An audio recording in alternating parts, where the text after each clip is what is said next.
Isang mapagpalang umaga po. Good morning po mga kapatid. Ayan. Ayan, good morning po. Kumusta po tayo? Ayan. Kumusta po kayo?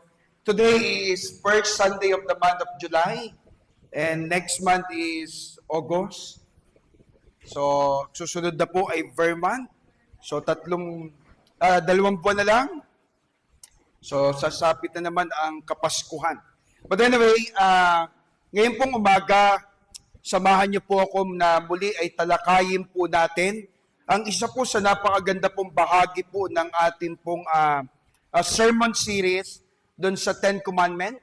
Dahil ito pong ikalima, kung ating pong papansinin, medyo meron po siyang pagkakaiba at talagang naiiba doon sa atin pong Ten Commandments. Ano po yung ikalima? What is the five o ikapip commandments? Ano po yung ikalima? Honor your mother and your father, that your days may be long upon the land which the Lord your God is giving you.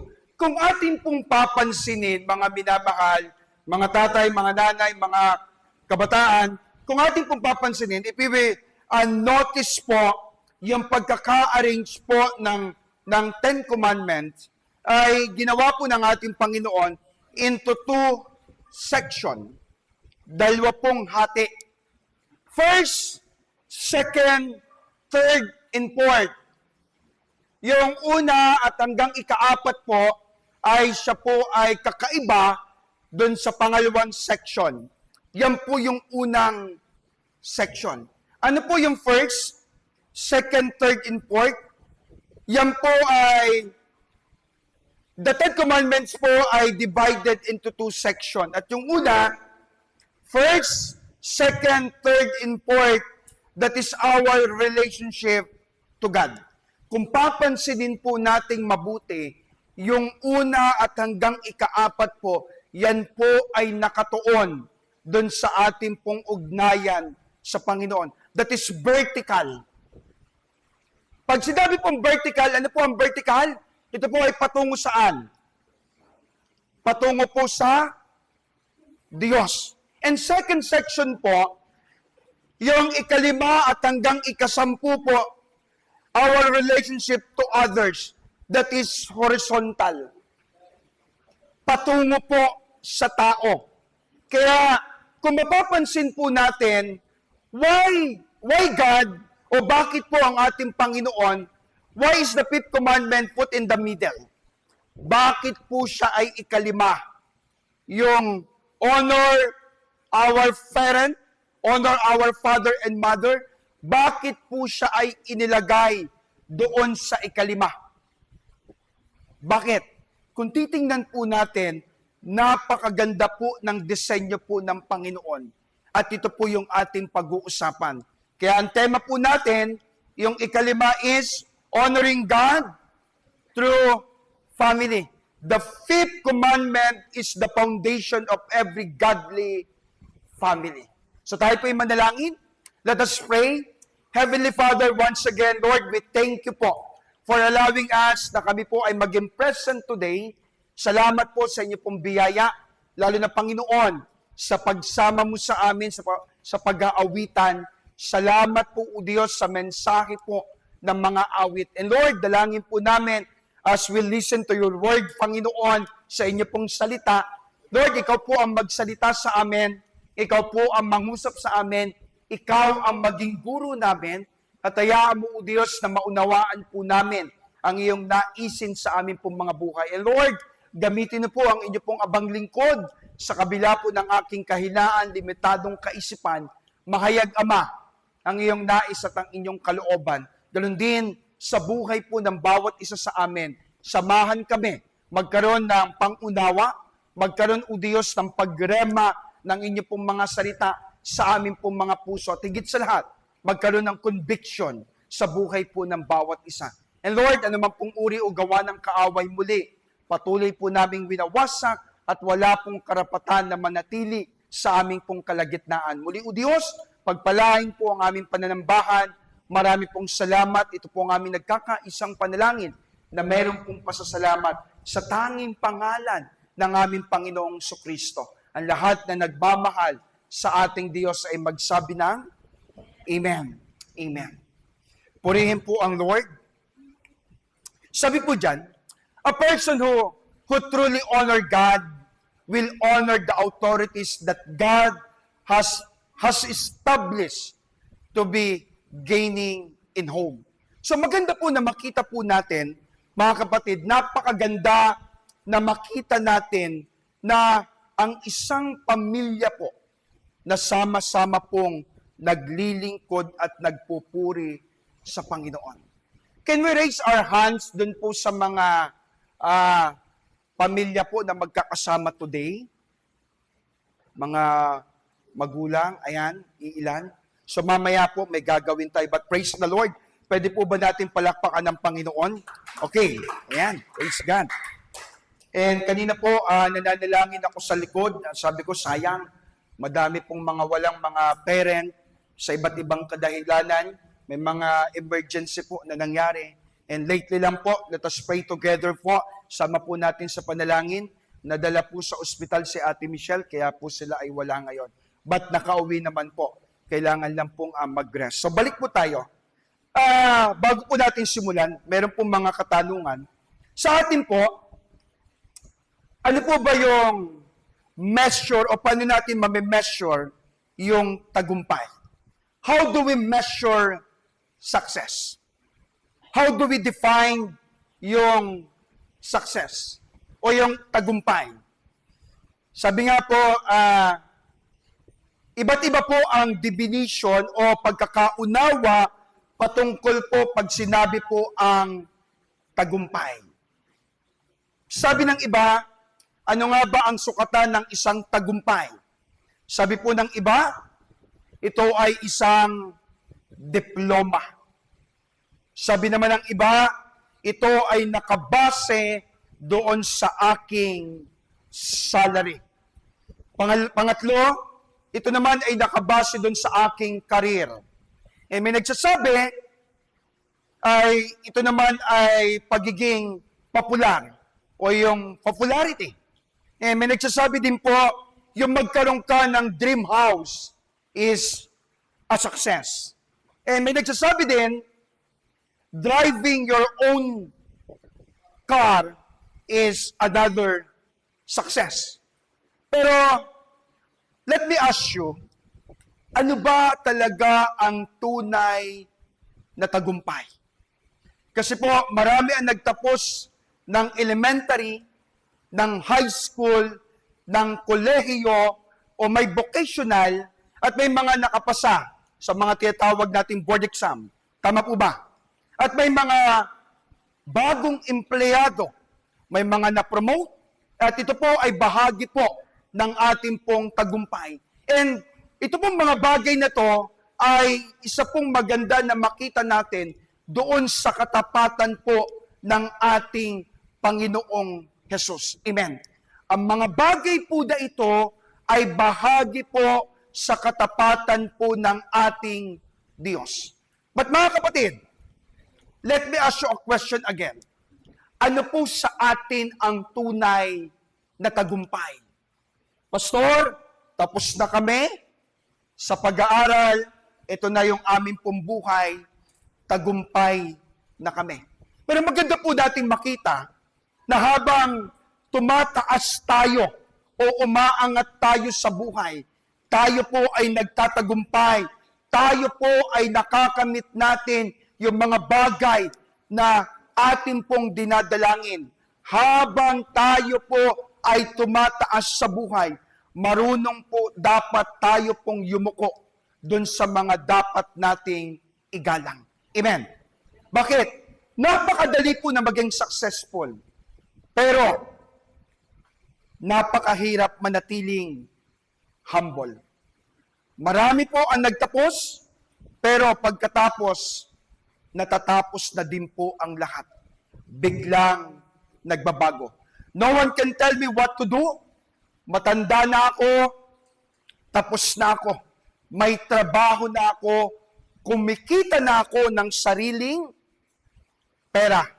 I can decide my own life. Unti-unting nawawala yung respeto, unti-unting nawawala at nagbabago yung mga palatuntunin sa buhay. Nawawala yung pagpapasakop doon sa dapat pagpasakupan. Mga kapatid, hindi po problema ang diploma. Tama? Kasi meron naman po na naging maayos na hindi po nakapagtapos. Tama? Pero, wag nating hayaan. Kung meron naman pong opportunity na makapag-aral, lalo na po sa mga bata, please, magtapos kayo ng pag-aaral. Subalit mga kapatid, hindi po problema ang diploma. Hindi po problema ang trabaho. Hindi po problema ang promotion. Ang problema ay kapag na-achieve na natin o nagkaroon na tayo ng achievement. Ang problema ay kapag ang achievement na ang naging dahilan upang mawala yung ating paggalang sa nakakatanda. Amen? Success without honor is a failure before God. God never intended education to remove submission. Tama po ba? Kasi education is a product po. Maganda po siya, but maganda makita natin, success without honor is a failure before God. Kahit anong gawin po natin, o kahit anong makamit natin, kung mawala naman yung paggalang po natin, yun po ang isang malaking problema. Ito po ang larawan ng ating pong society ngayon. Education should produce humility dapat. Knowledge should produce wisdom. Success should produce greater honor. But ang nakakalungkot po, ang larawan po ng ating society ngayon ay baliktad. What happened lately? If you are aware po sa mga news, if you are aware sa mga balita, lalo na po sa SOCMED, what happened lately po? Ano po nangyayari? Sa school, dami po mga insidente po na nakakalungkot, na dapat ay hindi po nangyayari. Pero alam nyo, nakakalungkot. This is what happening in our society. Ito po ang nangyayari sa atin. Dapat natin pong imulat.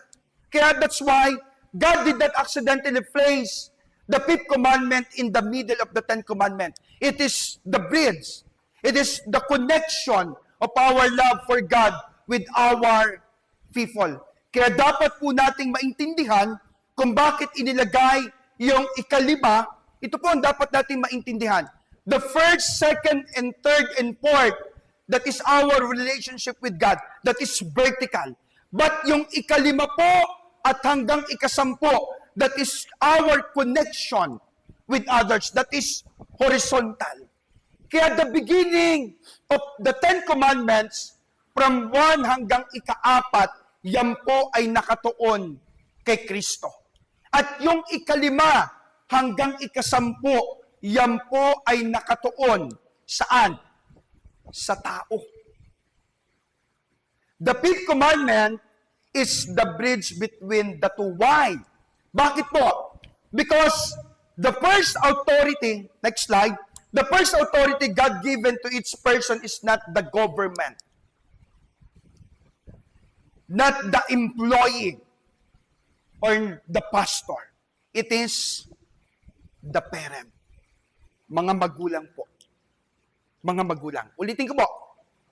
Because the first authority God given every person is not the government, not the employee, not the pastor. It is the parent. Mga magulang.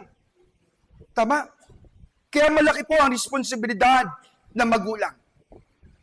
Kaya dapat natin maintindihan, if a child, kung ang bata, never learn to honor loving authority at home, paglabas po niyan, wala din po yung respeto. Why? Kasi po dapat sa tahanan po, the home become the first classroom of discipleship. The home become the first classroom of discipline. Amen?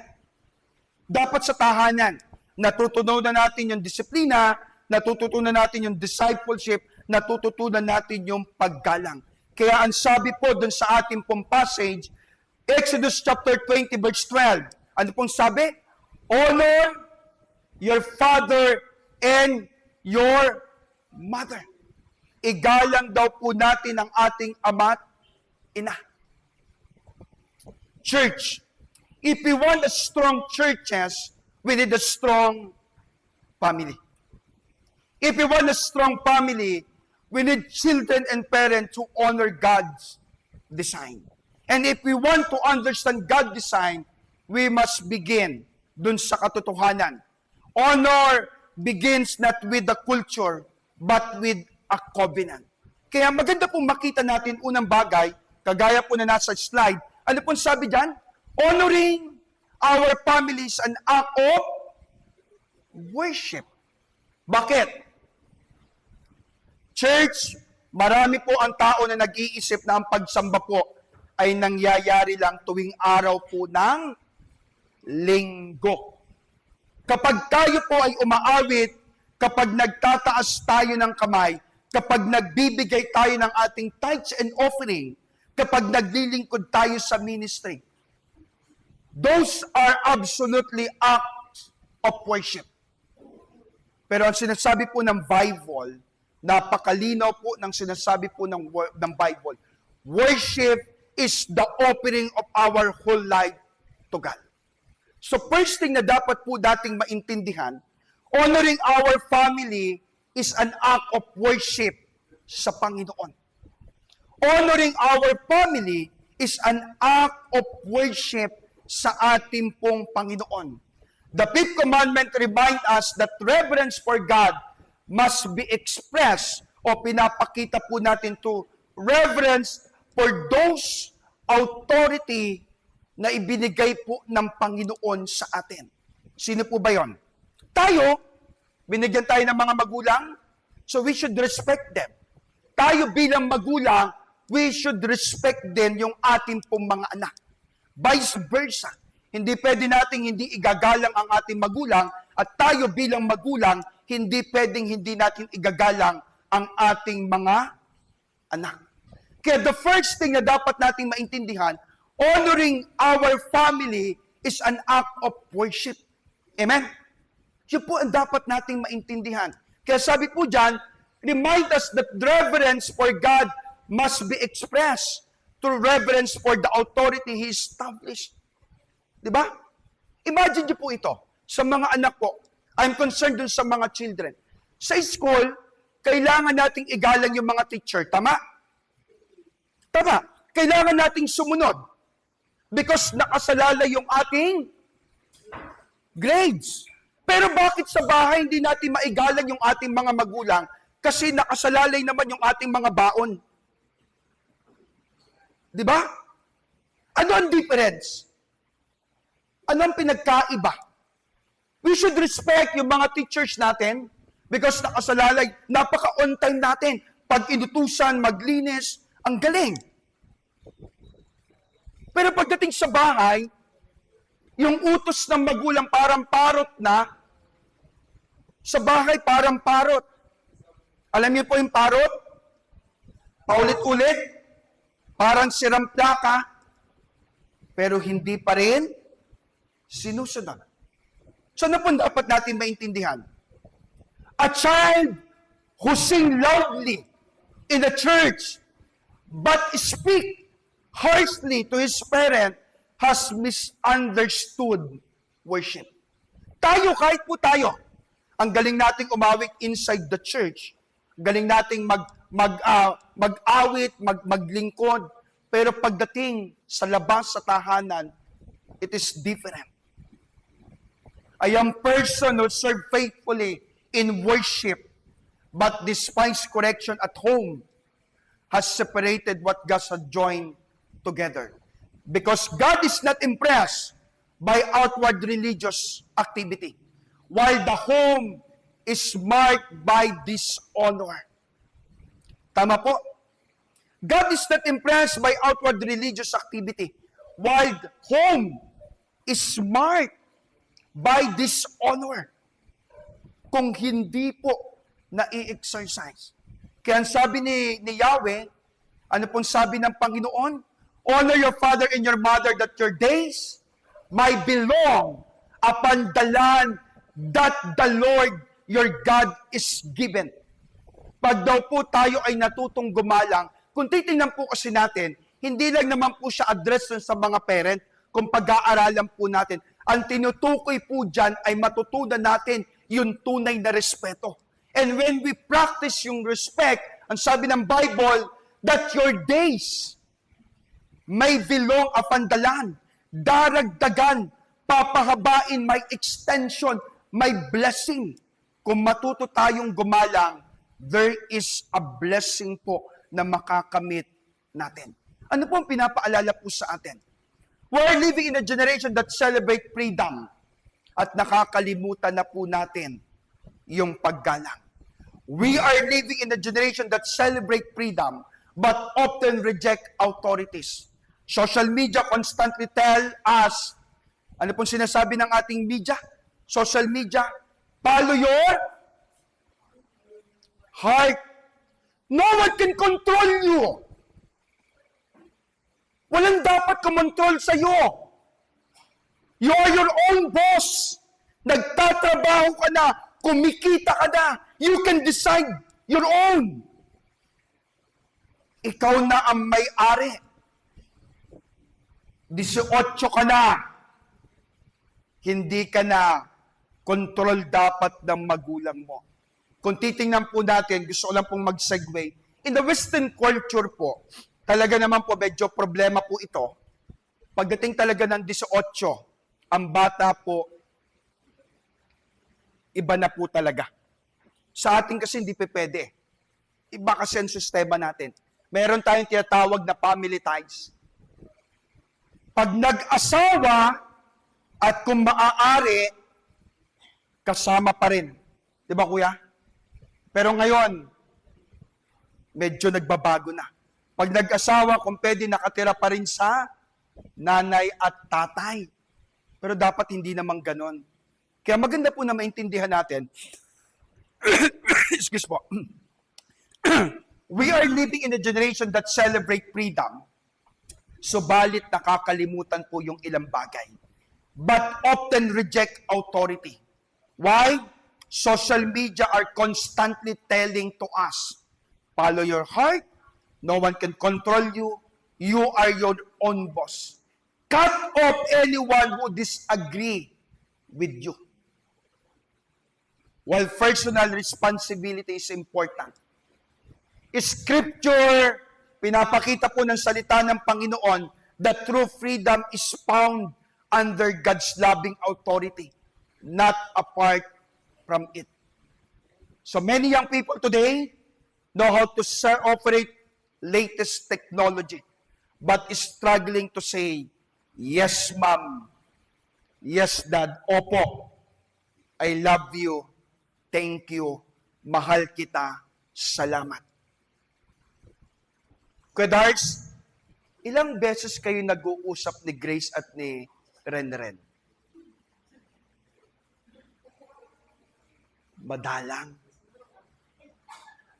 Ryzen, ilang beses mo nakaka-call o natatawagan si tatay?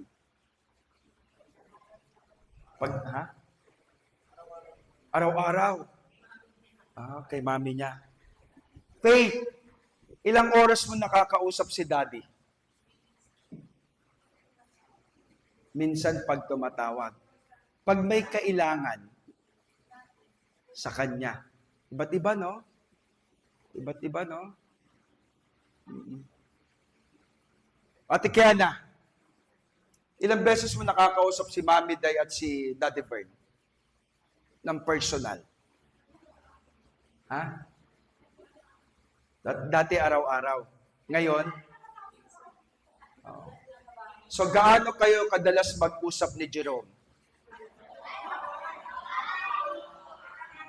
Mas madalas o minsan? Kasi si Kiara, nag-boarding house na dito. Kaya sisingilan ko siya ng upa. Tubig, kuryente, board and lodging. So, may ganun po, no? So, bakit ko po, maganda po kasi na makita po natin yung mga bagay na ito. Nowadays, because we are living in the technology, nasira at patuloy na sinisira yung mga tradisyon na kung saan ay kinaugalian nating Pilipino. I remember po, when I'm a child, at ako naman po ay lumaki kasi po akong palaboy-laboy. Para po mas maintindihan yung konteksto ko, lumaki po kasi akong palaboy-laboy. Kung saan-saan po ako nakikitumpok. Kasi po ako'y solong anak, lagi ako nakikisama dun sa mga kaibigan at kamag-anak na madadami pong pamilya. And I remember yung isa po sa lola ko, sa side po ng aking ama, pag talagang kakain, talaga pong hindi pwedeng hindi sama-sama. And alam niyo po, may isa pong malaking planggana. I think sa mga panahon natin, Kuya Darts, na medyo naabutan natin to eh. Planggana po na kung saan doon tayo maghuhugas ng kamay hanggang maging kulay brown. Dahil galing kaming kalye, galing laruan, so madumi ang kamay. So, we enjoy yung kainan po. And that is fellowship. And napaka-precious nun. And pagdating ng alas 5, alas 6, dapat nasa loob ka na ng tahanan. Ngayon, anong oras dapat umuwi? Sabi ng nanay, umuwi ka ng maaga. Umuwi ng madaling araw. Sabi ng nanay, anak, umuwi ka ng maaga. Opo. Ang ginawa naman ng anak, mabait, umuwi naman madaling araw. Wala pa nga yung sikat ng araw, nandito na ako eh. Parang ang bagal ah. Nagbabapiring pa ba? Hindi yata nakuha. Nakuha niyo po? Mamaya. Balikan po natin. Many can speak fluent in English, finish university, and excel professionally. Yet, find it difficult to express gratitude to the very person who sacrificed for them. Education should never produce arrogance. Yun po ang dapat nating maintindihan. Education should produce humility. Amen? Ulitin ko po, yung education po sana sa ating lahat, not only for the children or for the kids, education should never produce arrogance. It should produce humility. Amen? Because the more God bless us with knowledge and the more na tayo po ay pinagpapala physically, spiritually, materially, the more you should recognize the sacrifice made on your behalf. Amen? Kasi ito ang problema ng mundo eh. Pag naging tagumpay na, nakakalimutan na yung humility. Kasi nga, okay na ako, malaya na dapat ako. No. Imagine, kung ganun po ang ating pananaw, walang kwenta po yung sinabi po ng Biblia. Amen? Hello? Walang kwenta yung 5 commandments kung ganun yung ating pananaw. One of the greatest way na dapat po natin makita is yung paggalang. Amen? Hindi lang naman po sa magulang. In all aspect ng ating pong buhay, we should understand na ito po ay dapat pamumuhay natin. Kasi po, baliktad kung ang galing-galing po natin doon sa mga bagay na kung saan ay nag-excel tayo, pero pagdating doon sa mga bagay na pinaka-importante, especially in our home, in our family, nawawala yung paggalang, that is baliktad. Nag-excel tayo doon sa mga bagay na kung saan ay pinapangarap po natin, pero yung mag-excel tayo, na tayo po ay matutong gumalang, yun po ang dapat na hindi mawala. Kasi po sabi, honor is not merely spoken. Honor is demonstrated. Amen? Amen. Mga anak, eyes on me. Mga anak, sa mga anak po, tanungin po natin yung ating sarili. Do I speak respectfully to my parents? Children, How do you treat your parents? How do you talk? Do I thank them for their sacrifices? Nagpapasalamat ba tayo? Do I ask for their wisdom? Do we recognize yung kanilang comment? Do we recognize yung kanilang suggestion? O ang sagot natin ay, kasi nga po, iba kasi yung panahon nyo sa panahon namin. Yan ang madalas, di ba? Kasi nga, pastor, iba na po yung sistema sa panahon ngayon at sa panahon nung una. Hindi pa rin po siya katanggap-tanggap. Kasi kung pag-aaralan natin ang totoong sistema, hindi pa rin po. Nagbago lang, mayroon lang pong changes, mayroon lang po dapat tayong tingnan, pero hindi pa rin po pwedeng mabali yung sinasabi po ng fifth commandment. Kaya po, honor is not merely spoken. It is demonstrated. Amen. Pinapakita siya. Ate Cha, nakakapagsabi ka pa kay mama ng I love you?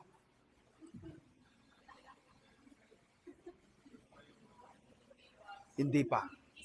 Kiss lang. Okay? So, iba't iba po, no? Kuya Nico, kasi ito medyo family-oriented. Mamas ba, oh. May pagka-family-oriented po masyado si Kuya Nico. Mamas boy. Kaya iba yung dating, no? Opo. So, okay lang. Ate Annabel, kumusta yung dalawang bugoy?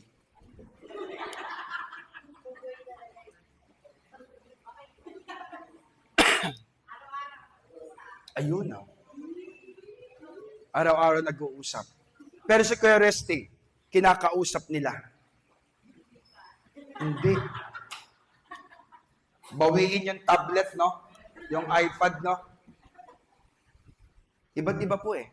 Especially po sa mga tatay po na nasa ibang bansa o nag-abroad, I think that is, mayroon pong dilemma. Pero we need to think na kailangan po mabago yung sistema. Hindi po tayo kagaya dapat ng Western culture. Let's change our mindset. And maganda na balikan natin yung mga bagay po na kinaugalian. Kung pag-aaralan kasi natin ang history po, iba pa rin, kahit na po magbago ang sistema ng mundo, pero hindi po dapat magbago yung karakter natin bilang tao. And uulit-ulitin ko po, yung paggalang po is not merely spoken. Honor is demonstrated. Amen? Dapat po siyang nakikita. Second point na dapat natin makita, next slide kuya. Second point, ang sabi po dyan, basahin nga po natin, God established the family as the first institution of discipleship. Bakit? Before magkaroon ng government, before magkaroon ng school, before magkaroon ng businesses, before magkaroon ng nation, God established the family.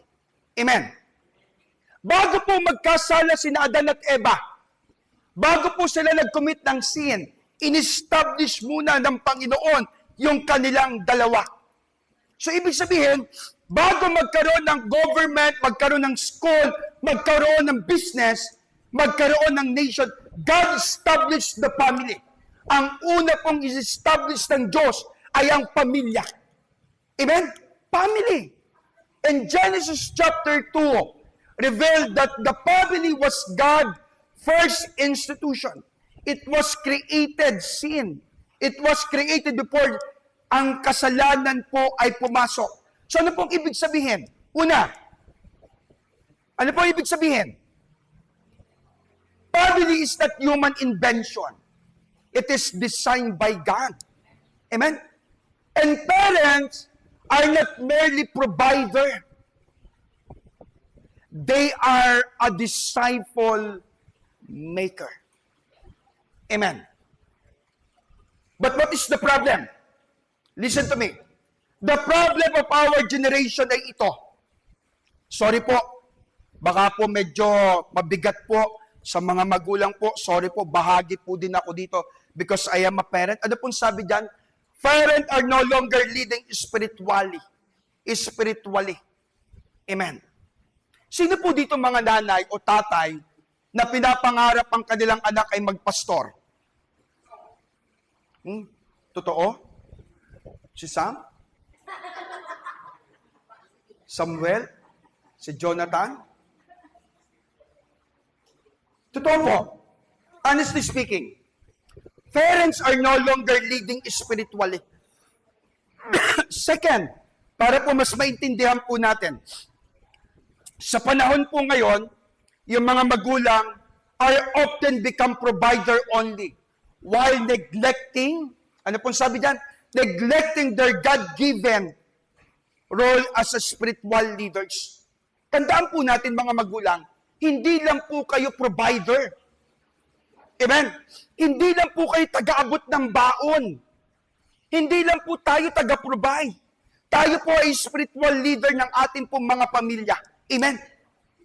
Because God established the family as the first institution of discipleship.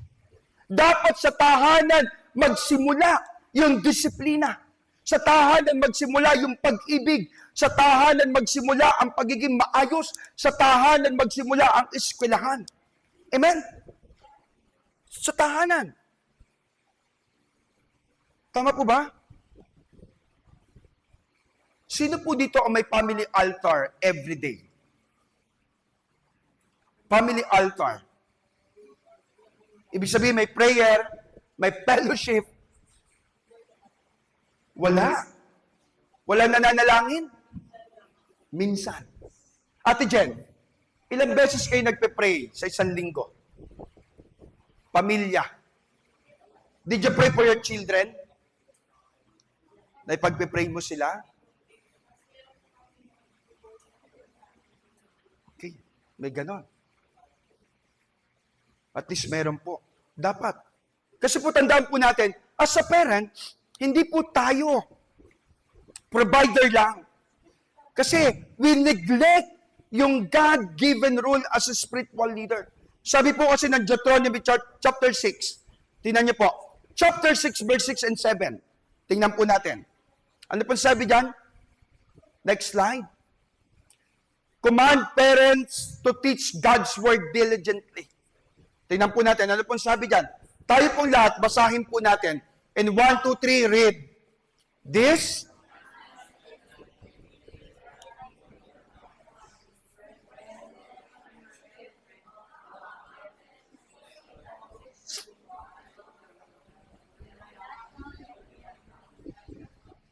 ano pong sabi? Verse 7, impress them on your children. Talk about them when you sit at home, and when you walk along the road, when you lie down, and when you get up. Ano po ang paalala po sa atin? The home is intended to be the first classroom of faith. Dapat sa loob po pala ng tahanan, pinag-uusapan ang pananampalataya. Second, the dinner table o yung ating pong dining table should become a place where spiritual is discussed. Amen. Sino po ang sabay-sabay pang kumain? Wala na, no? Bihira. Gabi. Kasi trabaho. Di ba? Hindi na ganun ka strong. But ang sabi po kasi dito, the dinner table should become a place where scripture is discussed. Kaya lang ang problema habang tayo kumakain, sabay-sabay man o hindi, may hawak pang. Yun ang problema eh. Family prayer should be normal. Parent should model repentance, forgiveness, and dependence on Christ. But the problem today, many parents have delegated the spiritual formation to the church. They assume, the pastor will teach my kids. The Sunday school teacher will discipline them. Yung mga youth leader, they will shape yung kanila pong pananampalataya. Pero mga kapatid, the church certainly has important role, but the scripture, dapat nating maintindihan, ipinagkatiwala una ng Diyos sa mga magulang. Anong sabi ng Bible? Impress to them. Talk to them. Demonstrate to them. Yun ang pinapaalala sa atin. The church equipped, but the home must disciple. Amen.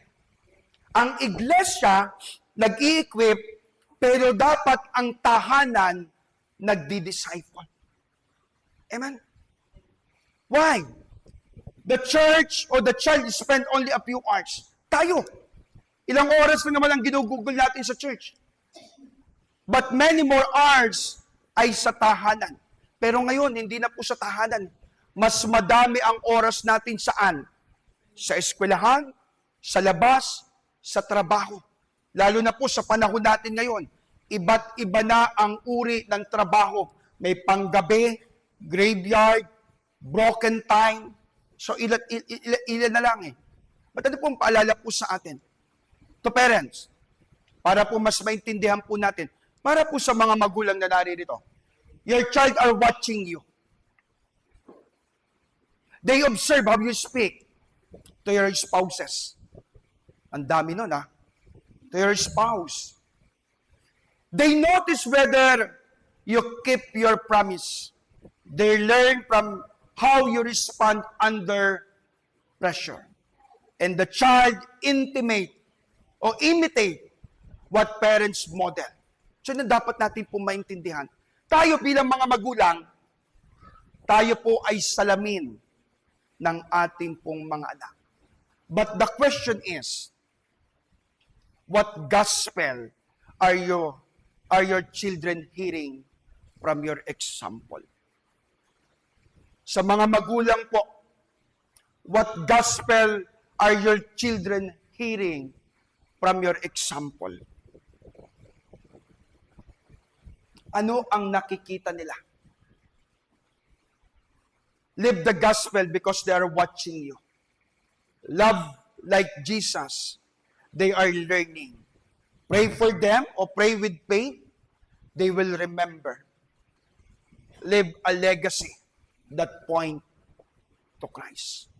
Mga nanay, tatay, magiging tatay at magiging nanay, kayo po ay salamin ng inyong anak. But ang tanong, what gospel are your children hearing from your example? Ano ang kanilang nakikita? Ano ang kanilang nakikinig? Ano ang kanilang natututunan sa atin? Tayo ang modelo eh. Kaya ang sabi ng Panginoon, honor your father and your mother that your days might belong upon the land which the Lord I gave you. So tayo din. Not only children, tayo pong lahat. We need to practice yung ganitong bagay. Kasi pag nawala yung paggalang, yun po ang malaking problema natin. So balikan natin, what gospel are your children hearing from you? Did you pray for your kids? Na sila ay magtagumpay? Sila ay makamit nila yung mga bagay na pinapangarap nila? Makatapos ng pag-aaral? Yes. Magkaroon ng magandang kinabukasan, makamit yung mga pangarap nila sa buhay. But how about spiritual? Naituturo po ba natin yung spiritual sa kanila? O dapat, anak, ito ang matapos mo, ikaw magmamana ng ating ganito, ikaw magmamanage, dapat ganito ka, ito ang marating mo sa buhay. But how about spiritual? Naituturo po ba natin ang salita ng Panginoon sa ating pong mga anak? Naituturo po ba natin yung salita ng Panginoon? Because ito po ang dapat natin maintindihan. What gospel are your children hearing from your example? Yun ang dapat nating makita. Yun ang dapat nating maintindihan. Children have responsibility. Parents have responsibility. But what happened when children become adult? Ano po ang dapat mangyari? Does honoring parent and other tapos na po ba? May nagsabi, Pastor, pag ako po ba'y nakatapos ng pag-aaral, nakapagtrabaho, nakapagpamilya, tapos na po ba yung obligasyon ko sa pamilya o sa magulang? The answer is no. Habang tayo'y nabubuhay, we need to practice humility. We need to practice yung paggalang. Honor remain a lifelong calling. Hindi po siya habang tayo po ay bata lang. Even though responsibility may change, as we enter new stage of life, dapat po maintindihan natin, ito po ay panghabang buhay. Pangatlong bagay na dapat nating maintindihan, pangatlong bagay na pinapaunawa sa atin, ang sabi po dyan, honoring our family builds a godly legacy for the next generation. Maganda po makita natin, honoring our family builds a godly legacy for the next generation. Ito ang magandang maipamana. Ito ang magandang maiwan. God attached a promise that your days may be long. Ano pong sabi ng Bible? Honor your father and your mother that your days may belong upon the land which the Lord that I gave you. Ibig sabihin po may biyaya. God attached a promise. Ano pong sabi? Ano pong pangako ng Lord? So that you may live long. Kayo po ay mabubuhay ng mahaba. This is not simply about living together. It is speak about experiencing God's blessing na meron pong biyaya. Blessing po ang Panginoon. Ibig sabihin, meron pong kaukulang pagpapala na ibibigay po ang Panginoon. Kaya sabi diyan, so that you may live long in the land that the Lord God I gave you. Meron pong biyaya.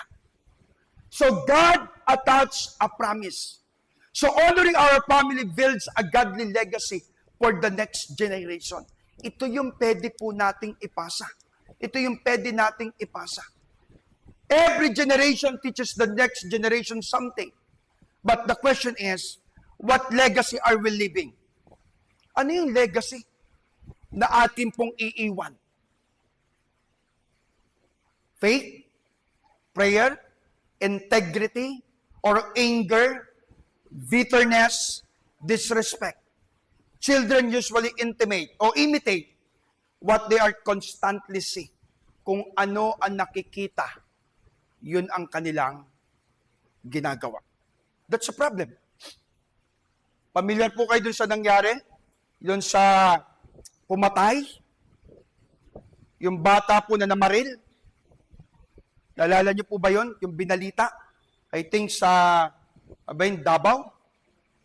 Oo, na Tacloban? Grabe. And sa mga online games, binaban po ngayon ang Roblox. Kasi nang pinapanood eh. Kaya tama yung sinasabi ng Bible, children usually imitate what they constantly see. Kaya tayo po, especially those are adult, maging model tayo. Kasi kung ano nakikita sa atin, yun ang kanilang gagayahin. Kasi ginagawa din naman nila eh. Kasi pastor, ginagawa din naman nila. Late din naman sila. Ito nga yung kanilang ginagawa eh. So, tama. Children usually imitate what they constantly see. So, yun ang dapat natin makita. Yun ang dapat natin mas maintindihan. A father once asked, was that my son speak disrespectfully? Someone replied, because he has been listening to someone. Often that someone is us. Parents are a mirror. Children become reflection. Amen. Parents are a mirror, but children become reflection. Ano po magandang makita natin dito? What is our application? Our greatest inheritance is not money. Tama? Yes, kailangan natin ng pera. But our greatest inheritance is not money. Number one, it is faith. Yung pananampalataya. Kasi pag tama ang pananampalataya, ng isang bata o ng isang tao, kahit anong mangyari, magiging maayos yan. Not properties, but godly character. Not success, but Christ-centered home. Ulitin ko po. Our greatest inheritance is not money. Number one, it is faith, not property. But godly character, not success, but a Christ-centered home. Ano po ang relevance sa ating lahat, mga minamahal? Sa bawat pamilya po, sa bawat family, ito po yung relevance sa panahon po natin today. To the families, sa mga magulang, sa ating pamilya po, families under attack. Broken relationship, lack of communication, technologies replacing conversation, God called family back to honor. Totoo. Lack of communication, technology replacing conversation. Sino ang madalas po nating kausap? Sino ang madalas nating kausap? Madalas nating ginugugol yung ating panahon. To the parents, children need more than provision. They need your presence. Amen. Hindi po sapat ang naipoprovide lang natin yung kanilang pangangailangan. Maganda pa rin po, yes, naipoprovide natin yung pangangailangan nila, pero i-provide din po natin yung ating pong presensya. Kumustahin, tanungin, what is happening. Your greatest investment is not your career. It is your children. Amen. And sa mga anak, honor does not end when you become successful. Sa mga anak, honor does not end when you become successful. Never forget those who sacrifice for you from the very beginning. Hindi po natatapos when you become successful. Amen.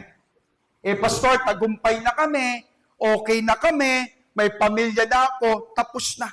No. Never forget those who sacrifice for you. And sa atin bilang isang iglesia, sa atin po bilang church, healthy church begin with a healthy homes. And second, discipleship begins in the family. Dapat ito po ay napapag-usapan. And sa ating lahat bilang Kristiyano o bilang mananampalataya, before changing society, let God transform our home. Huwag nating hayaan na tayo po ay sakupin, i-conquer ng mundong ito, ng technology. Before changing society, let God transform our home. Revival begins inside saan? The family. Yun po ang dapat nating mas maintindihan. So ano pong pinapaalala po sa atin? The fifth commandment is not merely about respecting our parent. It is about honoring God sa pamamagitan po ng ating pamilya. We honor God. When we honor God, we honor our parents. When parents honor God, they become example worthy of honor. When families honor God, the church becomes stronger. When churches become stronger, community are transformed. The family is still God's primary plan for raising disciple and building a godly nation. Ano po yung challenge? Ano po yung challenge? Tanungin natin ang ating sarili. Sa mga anak, I am honoring my parents in my words, attitude, or action. Kumusta tayo? Do we thank them? Do we appreciate yung kanilang mga sacrifices? As a parent, I am leading my family closer to Christ. Nadadala ba natin talaga sila kay Kristo? Is my home become a place of worship or merely a place to sleep? Para lamang tayo po ay matulog, magpahinga. Dapat yung tahanan po natin ay lugar na kung saan ay pagsamba. What is spiritual legacy will my children and grandchildren inherit from me? Ano kaya yung makukuha sa atin? And tayo po, sama natin, as spiritual leaders, mga ministry head, ano po ang pwede nating maipasa dun sa mga nasasakupan natin? Worship leader,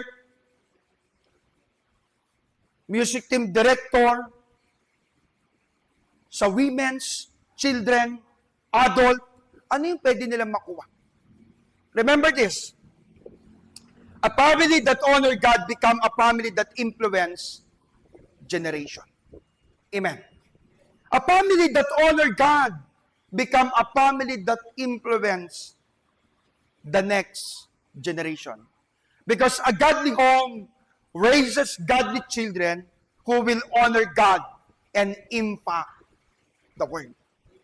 Pero ang lahat po ng ito ay magsisimula dapat sa ating pong tahanan. Can we stand? Can we stand po? Can we stand? Sayang po o kunti yung ating pong mga parent. But I request po, gawin po natin to. Can we pray together? Can we pray? Ate Cindy, magpe-play si Kuya Sam. Pwede po ba natin itong gawin? Ate Angie, pwede niyo po ba likumin ang inyo pong mga anak? And you pray? Ate Angie, kasama na yung mag-asawa? Kahit dyan po kayo sa likod, hawak kayo ng kamay. Ate Beth, dahil dadalwa kayo ni Karil, can you form a prayer po? Ampunin niyo na po si Joshua. May ampunin pa po ba kayo? Kay Cindy? Okay. Ate Mabel, tatlo kayo. Maghawak kayo ng kamay. Okay. Kuya Darks, Ate Gang, pwede niyo pong likumin ang inyo pong mga anak. And you pray. Okay. Kuya M. Saan si Kuya M?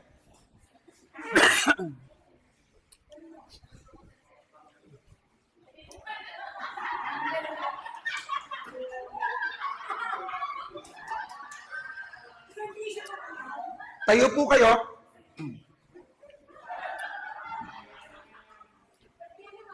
Okay.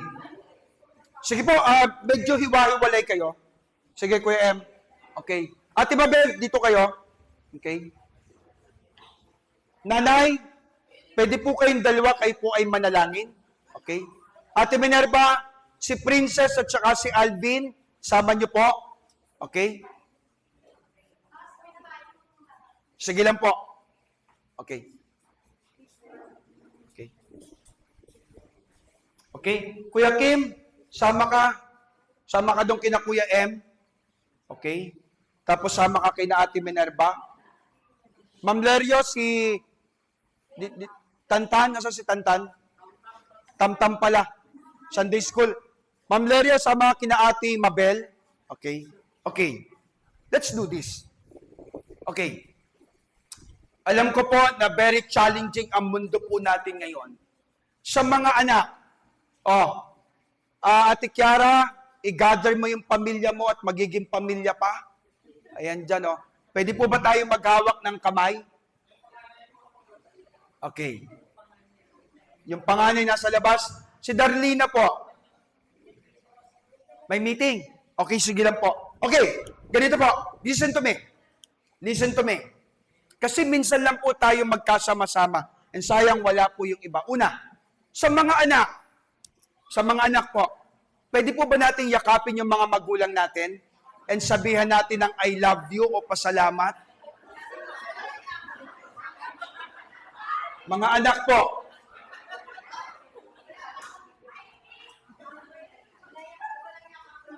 Yes, yakapin natin and magpasalamat tayo. And pwede rin siguro, let's say sorry po kung tayo po ay merong nagawa na hindi po, o na-disrespect natin yung mga magulang natin. Tayo po ay humingi ng tawad. Okay? Pwede po ba? And mga nanay, mga tatay, can you pray for your children? Kuya Sam, wala bang music? Walang background po? Okay. Sige po, ganito po ang gawin natin. Una po, sabay-sabay po tayong manalangin. Yung mga nanay at tatay po, please, pray for your children. Ipanalangin po natin sila. Ipanilapit po natin sila sa Panginoon. And gawin po natin na mas intimate yung ating pong panalangin as mas nakapokus doon po sa mga anak natin. I-lead natin sila sa Panginoon. Pwede po ba yon? And pagkatapos nun, yung mga anak, ipag-pray nyo po yung mga magulang nyo. And yung mga sacrifice. Thank you for watching. Here at Green Pastures World Mission Church, we are committed to building intimacy with God and His church. We'd love for you to stay connected. Follow us on our social media channels for more uplifting content. See you in our next video, and may you be blessed.